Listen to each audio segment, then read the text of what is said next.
I must confess I had rather high expectations of this one, due to Shulgin's note that he flirted with the mythical ++++ with this substance.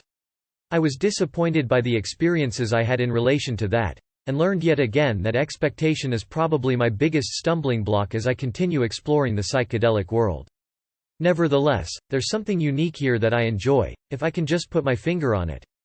It's a remarkably subtle experience, and those who know me know that I appreciate subtlety in a drug experience about as much as I appreciate watching golf on television, which is to say rarely if ever. First of all, though, it's worth noting that the ++++ Shulgin describes is actually in relation to a different substance, 4-HO-DiPT. The theory is that 4-Acetoxy-DiPT converts into 4-HO-DiPT in the brain, and so although the experience might take a bit longer to unfold than 4-HO-DiPT, it is essentially the same drug. 4-Acetoxy-DiPT has the advantage of being a more stable compound than 4-HO-DiPT, which is why one would prefer it. In TIHKAL, Shulgin describes the active dose as having a maximum of around 20 mg, but I have found Shulgin to be a relentless lowballer when it comes to these things, or rather, I am a giant pig when it comes to these things and usually require more. My first experience with 4-Acetoxy-DiPT involved a 30 mg dose, followed by a 10 mg boost at approximately 1.5 hours in. The experience was, as I mentioned, remarkably subtle. I was looking for some kind of intensity that simply didn't manifest. I was completely unmoved intellectually or emotionally, and I sat on the couch for quite a while wondering if anything was actually happening. There was definitely a change of state, sure, but it was not particularly useful or interesting.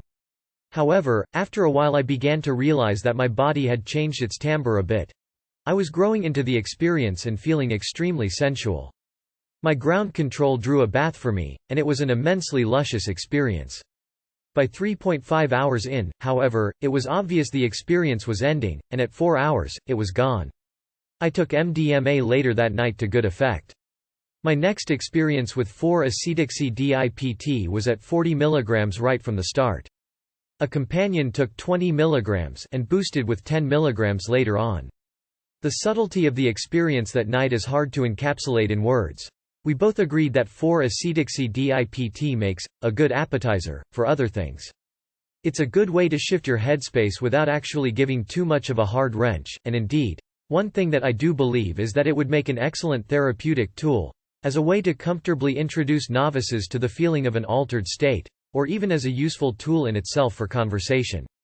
It doesn't demand much, but things are changed in the mind enough that perhaps some cobwebs could be shaken loose without fear of opening up traumatic spaces.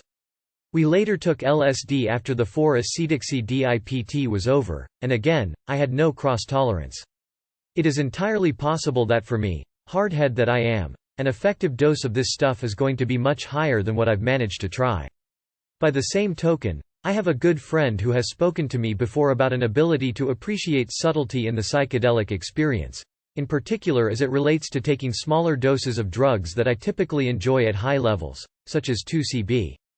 4-Acetoxy-DiPT offers a lot of opportunity in that respect.